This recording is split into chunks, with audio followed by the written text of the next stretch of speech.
কত পাপী মুমিন আছে যে তার পাপের কারণে জান্নাতে চলে যাবে, আর কত ইবাদত গুজার মুমিন আছে যে তার ইবাদতের কারণে জাহান্নামে চলে যাবে। ইবনুল কাইয়িম রাহিমাহুল্লাহ লিখছেন এটা, এবং এটা সত্য, বাস্তব। কত পাপী মুমিন আছে তার পাপের কারণে জান্নাতে যাবে। কেন? পাপ করার কারণে আল্লাহর সামনে তার নিজেকে এত নিচু, এত ছোট, এত হীন মনে হয় যে আল্লাহর দরবারে ছোট হয়ে কাঁদতে কাঁদতে কাঁদতে কাঁদতে তার ক্রন্দনটা আল্লাহর নিকটে এত প্রিয় হয় যে ওই পাপের ফলে যে কাঁদতেছে আল্লাহর নিকটে নত হয়ে, এই নত হওয়া আল্লাহর নিকটে এত প্রিয় হয়ে যায় যে আল্লাহ সুবহানাহু ওয়া তাআলা তার পাপকে ক্ষমা করে, তার পাপকে নেকিতে পরিণত করে জান্নাতে দিয়ে দেন। আর একজন যে ইবাদত করেছে, সহিহ আকীদায় চলে এসেছে, তার সহিহ আকীদা তার অন্তরে এমন অহংকার দিয়ে দিয়েছে যে একজনকে পাপ করতে দেখে তাকে সে ছোট মনে করে। এই তুমি এই কাজ করলে তো আল্লাহ তোমাকে ক্ষমাই করবে না, এটা করলে আল্লাহ তোমাকে মাফি করবে না।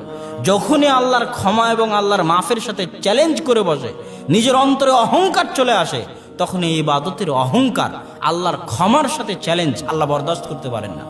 তখন তার ইবাদত তাকে জাহান্নামে নিয়ে চলে যায়, কেননা ওই ইবাদত, ওই সঠিক আকীদা তার অন্তরে অহংকার তৈরি করে দিয়েছে, আর এক মুসলিম ভাইয়ের সাথে ভালো ব্যবহার করতে দেয়নি। সুতরাং এটা থেকে আমাদেরকে সাবধান থাকতে হবে। সূরা হুজরাতের কয়েকটি আয়াত আপনাদের সামনে অনুবাদ করে শোনাই। আল্লাহ সুবহানাহু ওয়া তাআলা সূরা হুজরাতে বলছেন, ইন্নামাল মুমিনুনা ইখওয়া, সকল মুসলমান পরস্পর পরস্পরের ভাই, প্রত্যেক মুমিন পরস্পর পরস্পরের ভাই। ফাআসলিহু বাইনা আখাওয়াইকুম, তোমরা তোমাদের ভাইদের মধ্যে যদি কোনো সমস্যা হয় সেটা সমাধান করে দাও, ইসলাহ করে দাও। ওয়াত্তাকুল্লাহ, আর তোমরা আল্লাহ সুবহানাহু ওয়া তাআলাকে ভয় করো।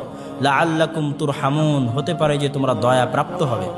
ইয়া আইয়ুহাল্লাযীনা আমানু, ওহে ঈমানদারগণ, লা ইয়াসখার কওমুন মিন কওমিন, তোমাদের কোনো এক দল যেন আরেক দলকে নিয়ে মজাক ঠাট্টা বিদ্রুপ না করে।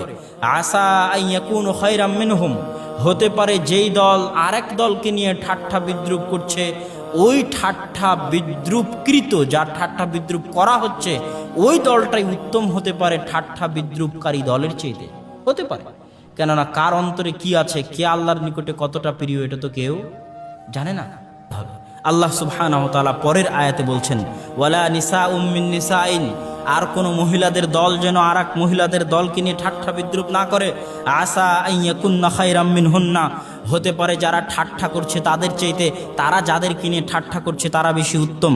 ওয়ালা তালমিজু আনফুসাকুম ওয়ালা তানাবাজু বিল আলকাব, তোমরা পরস্পর পরস্পরকে খারাপ সম্বোধন দিয়ে ডাকিও না। একজন আরেকজনকে ঠাট্টা বিদ্রুপ করে, নাম পরিবর্তন করে, হাসি মজাক করে নাম পরিবর্তন করে ডাকিও না।